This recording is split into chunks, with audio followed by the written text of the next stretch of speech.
What's up, you guys? So today I'm going to try to explain the Slayer table, how it all really works, and the most effective way to use it for yourself.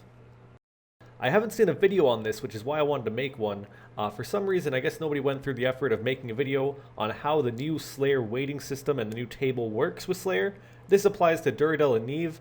If you're under 85 combat, this won't apply to you. But if you're over 85 combat and you're trying to figure out either which master to use or which tasks to block, which tasks to do, which tasks to skip, this video will hopefully help you out with that. And this is a general video. This isn't based towards people who only go for XP. This isn't based for people who only PVM. This is how you're supposed to figure out what's best for you. This will help you no matter what kind of Slayer you are, if you're slaying for XP, for points, to PVM, to do boss tasks, all those things. This will help you no matter what, as long as you're above 85 combat and you're planning to slay. So let's get into it right here. I'm going to basically break down the weighting system, how that works, the tasks that you can be assigned based on that weighting system, tasks you have unlocked or locked, skipped, or not skipped, blocked, sorry. The best task list for you to block, the most effective for XP, or whatever you're trying to do, how it works with the 99 Slayer perk, assuming you're 99 Slayer as well, and then how to calculate the point gain you'll get for the tasks that you do on average. Alright, so the first thing you see when you look at all this is just a bunch of numbers. This is the Slayer table. This came out about, I want to say, late September of 2015, so almost a year now. And for some reason, nobody's made a video on this. But let's get rid of just a few things so that's a little bit less scary. All we're focused on is the weighting of tasks. So let's get rid of the two in the center, the comparison. Let's get rid of the difference on the side. And now we've got these numbers for Duradel on the left and for Nieve on the right. Alright, so I want to give you a warning right now. The next part right here, this is where it starts to become your own way that you slay. You want to apply what I say to yourself and to your own, the way you want to slay. So what I've gone ahead now and done is I've crossed out all the tasks that I can't be assigned because I don't have them unlocked or because they don't get assigned. Not because they're blocked. We're not getting into the blocks yet. That's the next part. But right now, I don't get assigned to Zars because I don't have them unlocked. Same with boss tasks, Aviances, and Myth Drags. Just none of them. I haven't unlocked them at this current time. And then Brine Rats and Turots from Duradel, he doesn't assign them, so I've gone ahead and crossed them out. And then same for Water Fiends with Nieve. So let's move on now to the blocks, and I'll show you guys how to do that. Alright, so now we can start to look at the numbers. And so for the numbers, the weighting, those are the top tasks. That's the most commonly assigned in order, by number. So on the right side, Nieve is in order perfectly from, top to bottom. Duradel is a little bit off. Dark Beasts are way down there at 11. Hellhounds have 10, way down there. And then Abbey Demons have 12. Obviously, those numbers mean that they're assigned more often than other tasks. So when you're figuring out what you want to block the top 5 or 6 tasks, depending on if you've got diaries and Questscape, the top tasks that you don't like doing. So for me, we'll look at Nieve real quick on the right side. I don't like Abbey Demons. I'd block that. I don't like Fire Giants. I'd block that. I don't like, doing Greater Demons. I'll block those. Spiritual Creatures, I'll block those. Cave Kraken, that's number 5. And then Gargoyles will be number 6. Or Abbey Specters, because they're both a weighting of 6. I could block either of them, and I get them both, equally assigned for skip tasks in the future. And then on the left, with Duradel, following that same, highest weighting to lowest weighting, I don't like Abbey Demons, so those are going to get blocked right away. And then we go down and we look at the numbers. You got to go through it and decide, oh, okay, so Greater Demons are a 9. I'm going to block those. Spiritual Creatures, those are an 8. I'm going to block those. Cave Kraken, that's a 9. I'm going to block those. The highest numbers of tasks you don't like to do, that's what you block. If you look at this, that's how you figure out your block list. And I'll put my block list on screen right now. That's my block list. I use Duradel myself. And again, it varies for you depending on what you're trying to do with Slayer.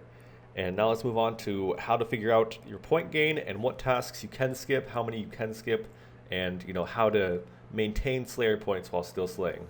Okay, so now we're getting somewhere. Now we've got numbers to work with. So now that all the black and red, which is the tasks you can't be assigned or the tasks that you've blocked, are covered, they're not part of it anymore. Now you just add up all these numbers. So for Duradel, all the numbers add up to 156 for me, and Nieve, all the numbers on the right add up to 142. So now I've got, those numbers to work with. And now what does that mean? That means that we've got to figure out the percentages, how many tasks we have to do to maintain points, and then you can decide which tasks you want to skip. Alright, so before we move on, I don't want to lose you guys in this. So this next part is very important to figuring out how many tasks you can skip and which tasks, you can decide to skip. So we're going to get into how many points you would gain if you were to never skip a task for 100 tasks straight. So with Duradel, or if you have Nieve with the diary completed where it gives the same points as Duradel, you would end up with getting 90 tasks of 15, just regular tasks, 8 tasks where you get the 10 task streak and you get 75, and 2 tasks where you get the 50 task streak and you get 225. So that all adds up to 2400. Now if you use Nieve without that diary, you're going to end up getting 90 tasks of 12, 8 tasks of 60, and 2 tasks of 180, which adds up to 1920 points. So now with all those points we gain every 100 tasks, that means that we can actually skip 80 tasks with Duradel or Nieve with the diary, or we can skip 64 without the diary for Nieve. So what does that mean? That means that we can do about 55.5% of our tasks with Duradel or with Nieve with diary, and we'll never have to worry about points. We'll never gain any, we'll never lose any, we'll just stay right around that center, whatever points you start with. With Nieve without the diary, you want to do about 61% of your tasks, and you'll never have to worry about it. Alright, so now all the complicated math is out of the way. Now we're going back to the top numbers, which again are going to be different for you depending on your block list and depending on your tasks that you can be assigned. So for me, we're going to start using the 156 and the 142.